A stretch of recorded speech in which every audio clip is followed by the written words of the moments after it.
តើលោកអ្នកធ្លាប់ឆ្ងល់ទេថាហេតុអ្វីបានជាទំនិញមកពីប្រទេសចិនតែងតែមានតម្លៃថោកជាងគេរហូតដល់ថ្នាក់មិនគួរឲ្យជឿចាប់តាំងពីការស្ដាប់ទៅជាតម្លៃ$2ឲ្យយឺតតម្លៃ$1ឡានអគ្គិសនីដ៏ទំនើបរហូតដល់គ្រឿងចក្រឧស្សាហកម្មធំពេលយើងអូសមើលតម្លៃនៅលើ Alibaba, Temu, Shein ឬ Shopee ផលិតផលមានតម្លៃថោកខ្លាំងដល់ថ្នាក់ធ្វើឲ្យយើងលួចសួរខ្លួនឯងថាតើគេលក់តម្លៃហ្នឹងបានចំណេញមកពីណា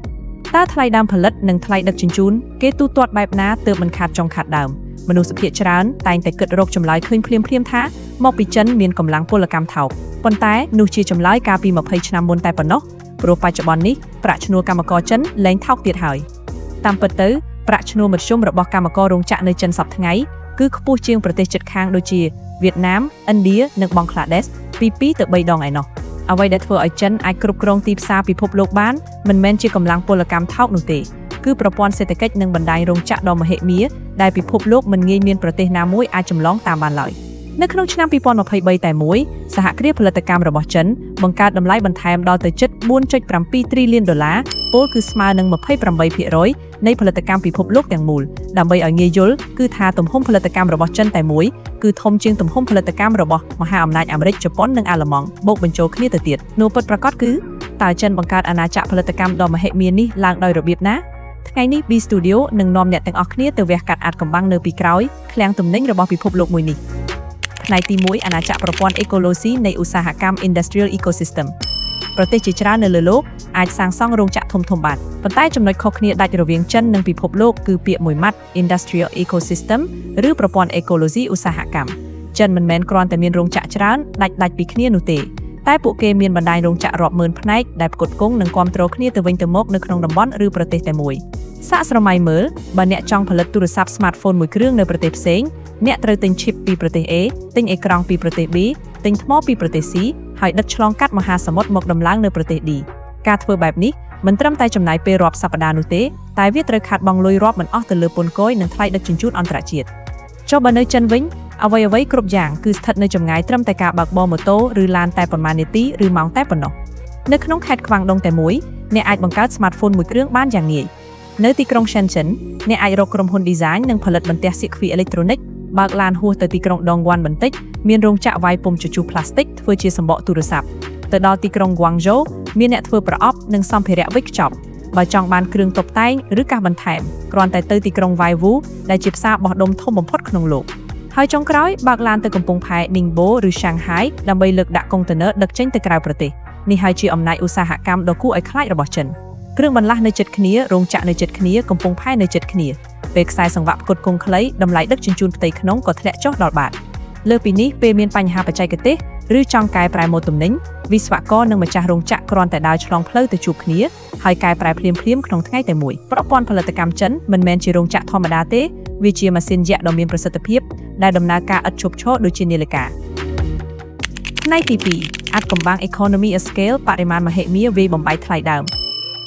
អាថ៌កំបាំងទី2ដែលធ្វើឲ្យទំនិញចិនមានតម្លៃថោកជាងគេគឺអ្វីដែលអ្នកសេដ្ឋកិច្ចហៅថា Economies of Scale ឬការផលិតក្នុងបរិមាណមហិមាដើម្បីកាត់បន្ថយថ្លៃដើមនេះជាច្បាប់គ្រឹះនៃសេដ្ឋកិច្ចកាលណាអ្នកផលិតកាន់តែច្រើនតម្លៃដើមនៃទំនិញមួយដុំនឹងកាន់តែធ្លាក់ចុះសាកគិតមើលបើអ្នកបើករោងចក្រតូចមួយហើយកាត់ដេរអាវតែមួយថ្លៃដើមអាវមួយខ្ពស់ក៏ពពកហេតុអ្វីព្រោះអ្នកត្រូវរ៉ាប់រងថ្លៃទិញម៉ាស៊ីនដេរថ្លៃជួលរោងចក្រថ្លៃជួលអ្នក design ម៉ូដនិងថ្លៃគ្រប់គ្រងទាំងអស់ម្នាក់ឯងដោយបែងចែកទៅលើអាវតែមួយនោះប៉ុន្តែបើរោងចក្រចិនផលិតម្ដង100,000ឬ1លានអាវថ្លៃម៉ាស៊ីនថ្លៃអគារនិងថ្លៃ design ទាំងអស់នោះនឹងត្រូវបែងចែកជាចំណែកតូចរាប់ម៉ឺនភាគរហូតដល់ថ្លៃដើមថេរទាំងនោះស្ទើរតែស្មើនឹង0 សេនក្នុងអាវមួយប្រទេសតូចមិនអាចធ្វើបែបនេះបានទេព្រោះពួកគេមិនមានទីផ្សារធំគ្រាន់សម្រាប់ស្រូបយកទំនិញរាប់លានគ្រឿងនោះឡើយប៉ុន្តែចិនមានអត្ថប្រយោជន៍ដាច់គេព្រោះពួកគេមានទីផ្សារក្នុងស្រុកដ៏ធំដែលមានប្រជាជនជាង 1.4 ពាន់លាននាក់ជាគ្រឹះបង្អែកយ៉ាងរឹងមាំក្រុមហ៊ុនចិនគ្រាន់តែផលិតដើម្បីលក់ឲ្យមនុស្សក្នុងស្រុកក៏ពួកគេអាចចំណេញនិងឈានទៅដល់ចំណុច Economies of Scale រួចទៅហើយទើបពួកគេយកទំនិញដែលសល់ពីនោះមកវាយលុកទីផ្សារបរទេសក្នុងតម្លៃថោកដូចឡៃឡុងចោលដូច្នេះពេលអ្នកបញ្ជាទិញទំនិញពីចិនអ្នកមិនមែនកំពុងទិញពីរោងចក្រតូចតាចនោះទេប៉ុន្តែអ្នកកំពុងតែជិះលើរលកនៃប្រព័ន្ធផលិតកម្មដែលធំជាងគេបំផុតនៅលើភពផែនដីផ្នែកទី3សង្វៀនឈាមនៃយួនការប្រកួតប្រជែងក្នុងស្រុកដ៏សាហាវឃោរឃៅមនុស្សជាច្រើនខាងក្រៅតែងតែយល់ថាទំនិញចិនថោកដោយសារតែរដ្ឋាភិបាលចិនជួយឧបត្ថម្ភធនឬលួចបន្លំគុណភាព នោះជាការពិតមួយផ្នែកតូចប៉ុន្តែមូលហេតុចម្បងដែលសំខាន់ជាងនេះទៅទៀតគឺការប្រកួតប្រជែងក្នុងស្រុករបស់ចិនគឺសាហាវខ្លាំងណាស់រហូតដល់គេប្រៀបប្រដូចវាទៅនឹងសង្វៀនឈាមនៅប្រទេសចិនបើអ្នកផលិតក្បាលសាកទូរស័ព្ទម្នាក់ឯងអ្នកមិនមែនប្រកួតជាមួយក្រុមហ៊ុន2ឬ3ដូចនៅស្រុកគេនោះទេអ្នកកំពុងតែប្រកួតជាមួយរោងចក្រ200ឬ300ផ្សេងទៀតដែលនៅក្នុងទីក្រុងតែមួយហើយធ្វើរឿងដូចអ្នកបេះបិទសម្ពាធដ៏សាហាវនៃការប្រជែងគ្នានេះភាសាចិនមានពាក្យល្បីមួយឃ្លាហៅថាម៉ៃជឿឬការប្រកួតប្រជែងផ្ទៃក្នុងរហូតដល់ចំណុចកំពូលដែលមានន័យថាគ្រប់គ្នាកំពុងតែខិតខំធ្វើការកាន់តែធ្ងន់ធ្ងរប៉ុន្តែទទួលបានផលចំណេញកាន់តែតិចទៅដើម្បីតែរស់រានមានជីវិតនៅក្នុងសង្វៀននៃយួននេះបើអ្នកលក់ថ្លៃជាងគេតែមួយសេនអតិថិជននឹងរត់ចោលអ្នកភ្លាមបើអ្នកផលិតយឺតជាងគេតែមួយថ្ងៃដៃគូជំនួញនឹងលុបកិច្ចសន្យាចោលបើ design របស់អ្នកមិនទាន់សម័យឬគុណភាពមិនអាចទទួលយកបានរោងចក្ររបស់អ្នកនឹងត្រូវខ្សែធននិងបិទទ្វារក្នុងពេលប៉ុន្មានខែខាងមុខសម្ពាធដ៏សាហាវនេះបានបង្ខំឲ្យក្រុមហ៊ុនចិនទាំងអស់ត្រូវតែវិវត្តខ្លួនជារៀងរាល់ថ្ងៃពួកគេត្រូវរកគ្រប់វិធីដើម្បីកាត់បន្ថយការចំណាយឥតប្រយោជន៍កាត់បន្ថយកាកសំណល់ក្នុងរោងចក្រនិងបង្កើតផលិតផលថ្មីឲ្យលឿនបំផុតនេះជាមូលហេតុដែលផលិតផលចិនមិនត្រឹមតែថោកនោះទេតែវាមានភាពបត់បែននិងចេញម៉ូដថ្មីលឿនជាងគេបំផុតនៅលើโลกផ្នែកទី4ហេដ្ឋារចនាសម្ព័ន្ធកម្រិតខ្ពស់បំផុតឆ្អឹងខ្នងនៃ Logistics ពិភពលោ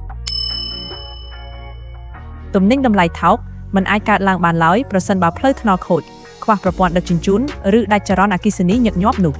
ទោះបីជារោងចក្រផលិតបានថ្លៃដើមទាបប៉ុណ្ណាប៉ុន្តែបើត្រូវចំណាយពេលដឹកជញ្ជូនយូរនិងថ្លៃវានឹងធ្វើឲ្យតម្លៃទំនិញចុងក្រោយហក់ឡើងខ្ពស់ដដែល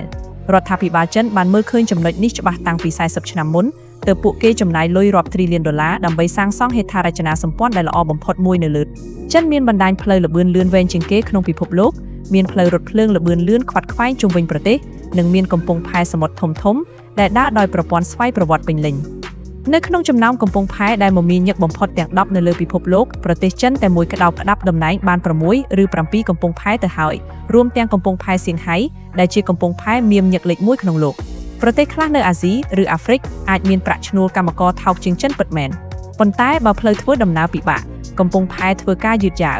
ឯចរន្តអគ្គិសនីសម្រាប់រោងចក្រដាច់ញឹកញាប់នោះតម្លៃដឹកជញ្ជូននិងការខាតបង់ពេលវេលានឹងធ្វើឲ្យតម្លៃទំនិញចុងក្រោយនៅតែថ្លៃជាងចិនដដែលសម្រាប់ប្រទេសចិននៅពេលទំនិញធ្លាក់ចេញពីខ្សែសង្វាក់ផលិតកម្មភ្លាមវានឹងត្រូវដឹកតាមរថភ្លើងល្បឿនលឿនតម្រង់ទៅកំពង់ផែទំនើបហើយហោះឬអណ្ដែតទៅកាន់ដៃអ្នកប្រើប្រាស់នៅជុំវិញភពផែនដីក្នុងល្បឿនលឿនដូចផ្លេកបន្ទោនិងមានតម្លៃទាបបំផុត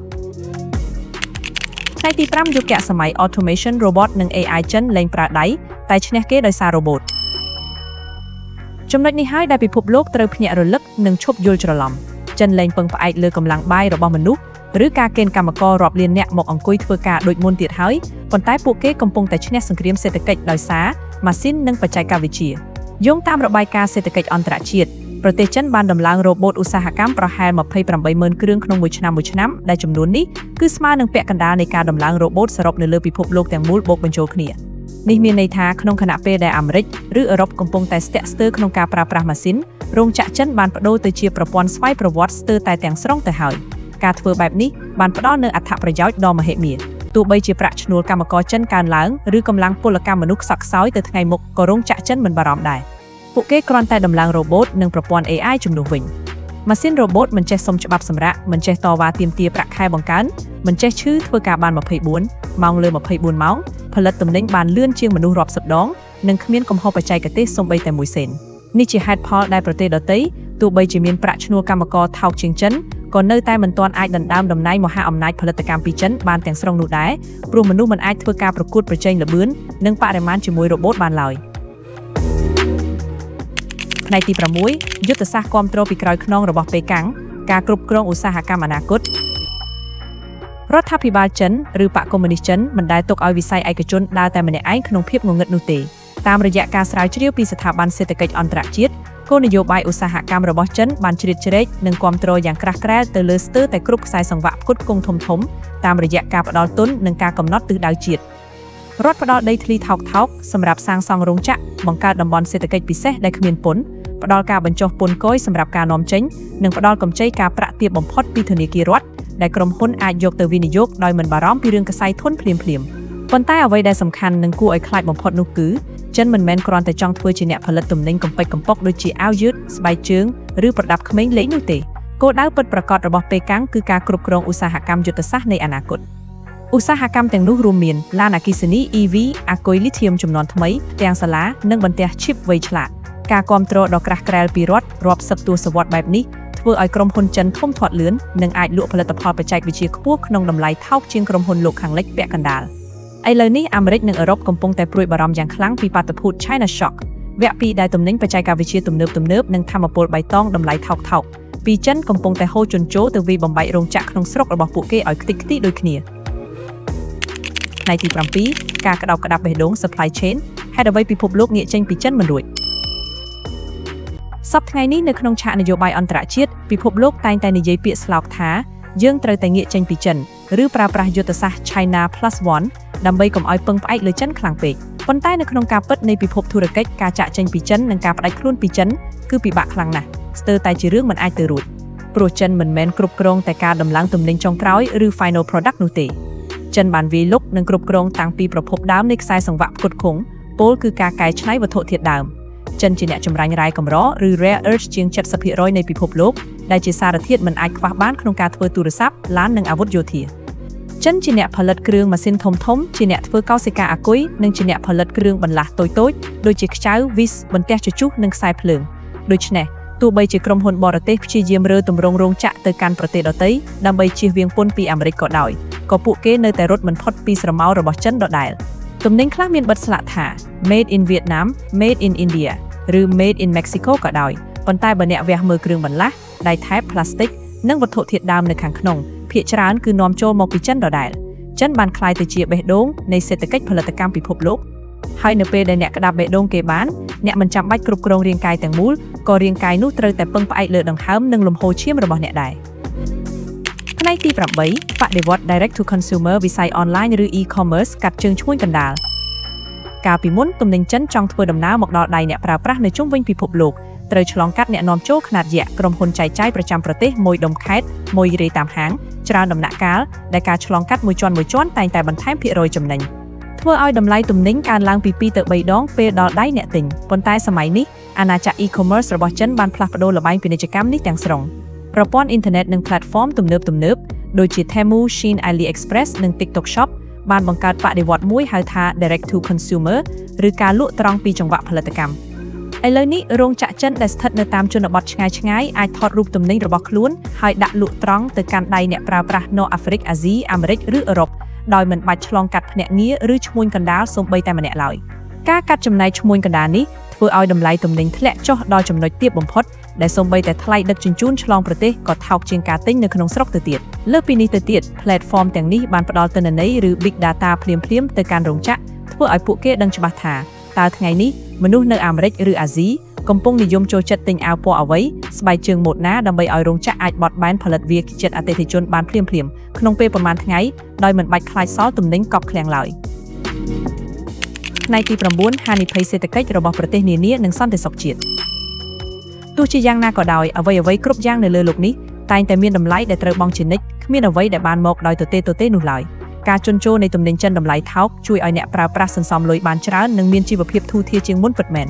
ប៉ុន្តែនៅក្នុងតថភាពបំផ្លិចបំផ្លាញវាបណ្ដាលឲ្យមានផលប៉ះពាល់យ៉ាងធ្ងន់ធ្ងរយឺតទៅលើសេដ្ឋកិច្ចសកលនៅពេលដែលរោងចក្រក្នុងស្រុករបស់ប្រទេសដទៃមិនអាចប្រកួតប្រជែងតម្លៃជាមួយចិនបានពួកគេនឹងត្រូវបង្ខំចិត្តបិទរោងចក្រកសិធនកម្មករក្នុងស្រុករាប់លាននាក់ត្រូវបាត់បង់ការងារឯឧស្សាហកម្មជាតិត្រូវរលាយរលត់ទៅវិញចុងក្រោយប្រទេសទាំងនោះនឹងត្រូវធ្លាក់ចូលក្នុងអន្ទាក់នៃការមិនអាចផលិតអ្វីបានដោយខ្លួនឯងហើយត្រូវពឹងផ្អែកលើការនាំចូលពីចិនទាំងស្រុងតាំងពីចង្កឹះម៉ាស់រហូតដល់គ្រឿងបច្ចេកវិទ្យារឿងនេះបានក្លាយទៅជាហានិភ័យសន្តិសុខជាតិដ៏ធំបំផុតមួយនៃសតវត្សនេះសាកស្រមៃមើលបើថ្ងៃណាមួយមានវិបត្តិសង្គ្រាមធំជំងឺរាតត្បាតសកលឬការកាត់ផ្តាច់ទំនាក់ទំនងនយោបាយហើយប្រទេសរបស់អ្នកមិនអាចផលិតថ្នាំពេទ្យបន្ទះឈីបឬគ្រឿងចក្រសាមញ្ញដោយខ្លួនឯងបានទេនោះសេដ្ឋកិច្ចនិងជីវិតប្រជាជនរបស់អ្នកនឹងត្រូវគាំងដំណើរការនិងស្ថិតនៅក្រោមការគ្រប់គ្រងរបស់គេភ្លាមនេះជាមូលហេតុដែលមហាអំណាចសពថ្ងៃកំពុងប្រឹងប្រែងធ្វើរឿងមួយហៅថា de-risking ឬការកាត់បន្ថយហានិភ័យដោយព្យាយាមទាញខ្សែសង្វាក់ផលិតកម្មសំខាន់ឲ្យត្រឡប់មកស្រុកកំណើតវិញទោះបីជាត្រូវចំណាយថ្លៃដើមខ្ពស់ជាងមុនក៏ដោយថ្ងៃទី10តើពិភពលោកអាចស្វែងរកអ្នកជំនួសចិនបានទេ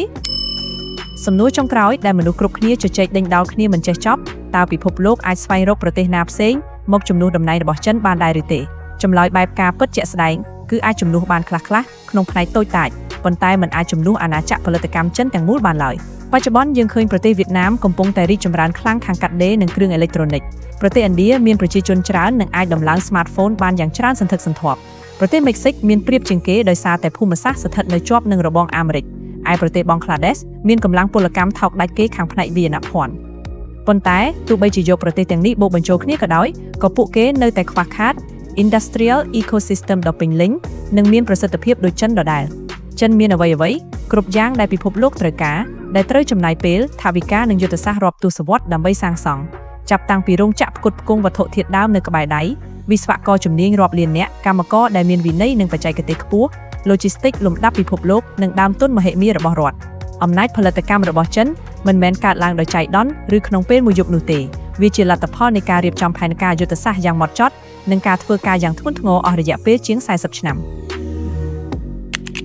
វាសនាសេដ្ឋកិច្ចពិភពលោកក្រោមស្លាក Made in China ជាការសន្និដ្ឋានចុងក្រោយប្រទេសចិនផលិតទំនិញបានថោកនិងគ្រប់គ្រងទីផ្សារពិភពលោកមិនមែនដោយសារតែរឿងកម្លាំងពលកម្មថោកដោយដែលមនុស្សភាគច្រើនធ្លាប់យល់ច្រឡំកាលពីមុនទៀតឡើយប៉ុន្តែពួកគេឈ្នះសង្គ្រាមសេដ្ឋកិច្ចនេះដោយសារតែខ្សែសង្វាក់ផ្គត់ផ្គង់ដ៏ពេញលេញឥតចន្លោះការផលិតក្នុងទំហំ scale ធំមហិមាការប្រកួតប្រជែងក្នុងស្រុកដ៏សាហាវឃោរឃៅហេដ្ឋារចនាសម្ព័ន្ធកម្រិតខ្ពស់ការប្រើប្រាស់រ៉ូបូតទំនើបជំនួសមនុស្សនិងយុទ្ធសាស្ត្រគាំទ្រឥតងាករេពីរដ្ឋាភិបាលពិភពលោកខាងលិចអាចនឹងមានការព្រួយបារម្ភខ្លាចរអានិងមិនសូវពេញចិត្តចំពោះការតភ្ជាប់សេដ្ឋកិច្ចដែលពឹងផ្អែកលើចិនខ្លាំងពេកប៉ុន្តែនៅក្នុងតថភាពជាក់ស្ដែងនៃជីវិតរស់នៅប្រចាំថ្ងៃពិភពលោកទាំងមូលនៅតែមិនអាចខ្វះចិនបានឡើយចាប់ពីទូរស័ព្ទ smartphone នៅក្នុងដៃរបស់អ្នកក្បាលសាកនិងខ្សែភ្លើងនៅលើតុអាវយឺតដែលអ្នកកំពុងពាក់រហូតដល់ផ្ទាំងសូឡាចាប់ថាមពលព្រះអាទិត្យនៅលើដំបូលផ្ទះ